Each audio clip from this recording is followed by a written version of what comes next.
The sanctions that are most often talked about in the press are not the ones that are most damaging. I mean, fundamentally, probably the sanction that is the most damaging sanctions is lack of access to foreign capital and foreign capital markets.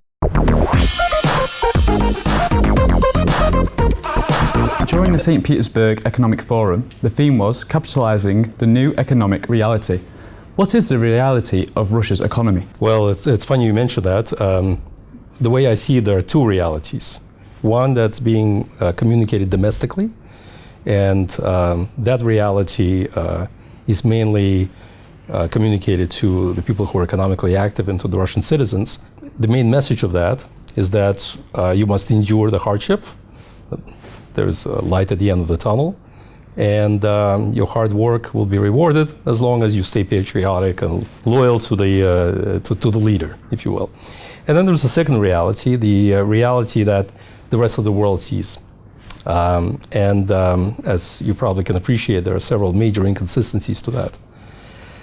To say unequivocally that the economy is recovering and there is a fundamental shift in paradigm and that the investors are now being welcomed with open arms, that's not exactly accurate. So Russia has been involved in a lot of military conflicts at the moment. What effect has this had on the economy? Well, the effect has been almost immediate. Is that due to the sanctions, a lot of the drivers that kept the economy going obviously have disappeared. I mean, first of all, foreign investment has evaporated. There's been sanctions imposed, but the sanctions that are most often talked about in the press are not the ones that are most damaging.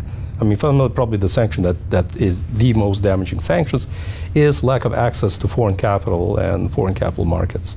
There haven't been any sizable new Eurobonds or syndicated loans issued since the sanctions began. And with over, I believe, like 60 or 70 billion corporate debt maturing next year, the ability to refinance that debt is very much in question. And with that, solvency of many of the key factors and solvency of many of the key sectors. That's what I meant to say. Now, the Russian central bank announced it was in a recovery. What's the main driving factor behind this?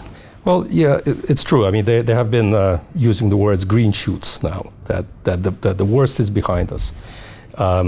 Coincidentally, around the same time, the Sberbank announced record profits. However, and actually briefly, the markets rallied.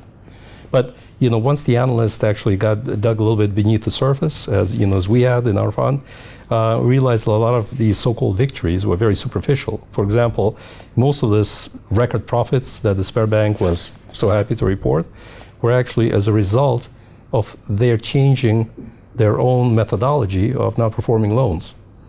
So because of that, it's almost like a self-engineered type of profitability story.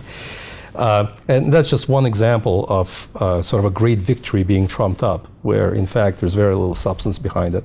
Fundamentally, economy remains in very difficult stage. There's very little foreign investment coming in. Most people who own assets, I mean, I'm talking about business owners, they pretty much the only way they can somehow sell these assets is to each other, and that's what's happening. They're just selling assets to each other, and very little outside funding is coming in. So that is setting the stage for a lot of sort of speculative plays. And I mean, we try to take advantage of some of them, but until fundamentally there's a fundamental change in the economy, we don't see, or there is a fundamental shift in attitudes with the geopolitical scene, with the U.S., possibly following U.S. elections. We don't see this trend reversing.